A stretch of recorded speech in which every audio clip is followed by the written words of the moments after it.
গাইছ আজি আমি পথাৰৰ মাজত আহিছোঁ। চাওক মোৰ পিছফালে আছে কিমান ধুনীয়া সৰিয়হ খেতি আৰু মোৰ লগত আছে সাধু বাবা ৰাজীবুল আৰু চাওক গাইছ তেওঁ চাদা মাৰি আছে। ঐ কি কৰি আছা? এই বাবা চিনি নোপোৱা নেকি? এইটো কিয় চাদাৰ টেমা হয়, চাদা মেইন, চাদা খাবা গাজা নাখাবা।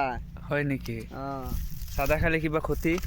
চাদা খালে ক্ষতি একো নাই, অলপ অলপ এই তাতে অলপ অলপ হেৰি বাকলটো যাব, ভাত খাব নোৱাৰিবা তুমি। হয় নেকি? তেনেহ'লে সকলোকে খাবলৈ মানা কৰি দিয়া তুমি। নাই মই চাদা নাখালে মাথাত কাম নিদিব। আৰু এই সৰিয়হ খেতিটো চাওক গাইছ, কিবা ক সৰিয়হ খেতিৰ বিষয়ে।